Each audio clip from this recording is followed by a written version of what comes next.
এই শীতে দেশি মুরগির বাচ্চাকে এইটা খাওয়ান, আজীবন মুরগির বাচ্চা সুস্থ থাকবে। শীতকাল আসলেই মুরগির বাচ্চা মারা যাওয়ার একটা ট্রেন্ড শুরু হয়। আগে কোনো শীতেই আমি মুরগির বাচ্চা জীবিত রাখতে পারতাম না, একসাথে আমার 63টা মুরগির বাচ্চার মতো মারা গিয়েছিল। তো আজকের এই ভিডিওতে আমি আপনাদের দেখাবো দেশি মুরগির বাচ্চা জন্মের 30 ঘন্টা পর থেকে কি কি করণীয় বা কি কি খাওয়ালে দেশি মুরগির বাচ্চা আর কখনোই মারা যাবে না। আমার এই ভিডিওটা যদি আপনি পুরোপুরি দেখেন তাহলে আপনার মুরগির বাচ্চাও আর মারা যাবে না এবং অসুস্থ হবে না। তাই ভিডিওটি যদি ভালো লাগে তাহলে ভিডিওটিতে একটি লাইক ও চ্যানেলটি সাবস্ক্রাইব করবেন, নয়তো শুধু শুধু করার দরকার নেই। দেশি মুরগির বাচ্চা জন্মের পর থেকেই এমন কিছু সমস্যা শুরু হয়, যেমন ঠান্ডা লাগা, পাখা ঝুলে যাওয়া, পা চিকন হয়ে যাওয়া, বাচ্চা ঝিমুতে থাকা। আজকের যে প্রাকৃতিক ঔষধটি বানিয়ে দেখাবো, এইটা খাওয়ালেই আপনার মুরগি একেবারে সুস্থ হয়ে যাবে।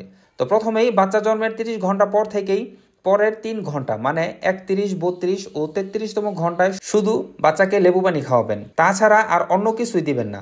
আমাদের দেশীয় যে মুরগিগুলো আছে এইগুলো একেবারে একসাথে 8 থেকে 10টা বাচ্চার মতো ফুটিয়ে থাকে। তাই এই বাচ্চাদের পরিমাণে আপনি পানি নিয়ে সেই পানিতে 1 চাক লেবুর রস দিয়ে দিবেন।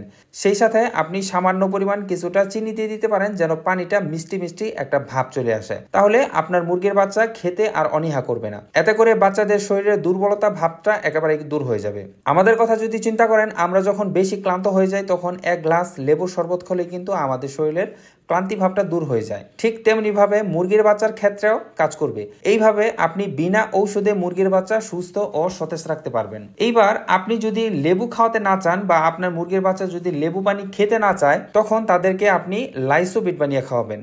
কারণ মুরগির বাচ্চা জন্মের পর থেকে কিছুটা বড় হওয়ার আগ পর্যন্ত বাচ্চাদের শরীর দুর্বল থাকে, রোগ প্রতিরোধ ক্ষমতা কম থাকে। তাই তখন যে কোনো রোগ হলেই বাচ্চা দ্রুত দুর্বল হয়ে যায়। তখন লাইসোবিট জাদুর মতো কাজ করে। এইটা খাওয়ানোর মূল কারণ হচ্ছে বাচ্চাদের শরীরে ছোট থেকেই রোগ প্রতিরোধ তৈরি করে বাচ্চাদের সুস্থ ও সতেজ রাখে। এইটা খাওয়ানোর নিয়ম হচ্ছে 1 লিটার পরিমাণ পানিতে 1 গ্রাম লাইসোবিট মিশিয়ে মুরগিকে দিনে 2 বার করে খেতে দিবেন। এই যে প্যাকেটটা দেখতে পাচ্ছেন, এমন একটা প্যাকেটে সাধারণত 10 গ্রামের মতো লাইসোবিট পাউডার থাকে। এইভাবে আপনি 7 দিন খাওয়াবেন, দেখবেন আপনার মুরগির রোগ প্রতিরোধ ক্ষমতা অনেক বেড়ে গেছে। তবে এই মেডিসিনগুলোর কার্যকারিতা 2 ঘন্টার মতো থাকে, মানে একবার বানিয়ে আপনি 2 ঘন্টার বেশি খাওয়াতে পারবেন না। এটা বিষে পরিণত হয়, তখন সাথে সাথে পানিটা ফেলে দিয়ে আবার নতুন করে বানিয়ে দিবেন। এছাড়াও প্রাকৃতিকভাবে দেশি মুরগির বাচ্চার রোগ প্রতিরোধ ক্ষমতা বাড়াতে ও বাচ্চা দ্রুত সুস্থ রাখতে আপনি 2 দিন পর পর 1 লিটার পানিতে সামান্য একটি আদা রসুন বাটা মিশিয়ে খাওয়াতে পারেন। এইটা আরো বেশি কাজ করে। যখন প্রথম দিকে বাচ্চাগুলো এই আদা পানিটা খেতে চাইবে না, তখন শুধু লেবু পানি বা লাইসোবিটি খাইয়ে দিবেন। একটু বড় হয়ে গেলে তখন আপনি পানির সাথে আদা রসুন মিশিয়ে তারপর মুরগিকে খাইয়ে দিবেন। দেশি মুরগির বাচ্চা সুস্থ রাখতে এই 2টি টিপস মনে রাখবেন। সবসময় মুরগিকে পরিষ্কার পানি দিবেন। দুর্বলতার অনেকটাই কিন্তু নোংরা পানি থেকে আসে। আর রাতে যেন বাতাস সরাসরি মুরগির উপরে না লাগে, বিশেষ করে দুর্বল মুরগিগুলোর ক্ষেত্রে। এইটা খাওয়ালে সারা জীবন দেশি মুরগির বাচ্চা সুস্থ থাকবে, যা আমি এই ভিডিওতে বিস্তারিত আলোচনা করেছি। ভিডিও লিঙ্ক ডেসক্রিপশন ও পিন কমেন্টে দেওয়া থাকবে।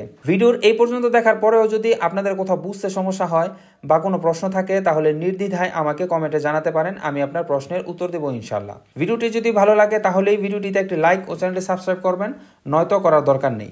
সবাই ভালো থাকবেন। আসসালামু আলাইকুম।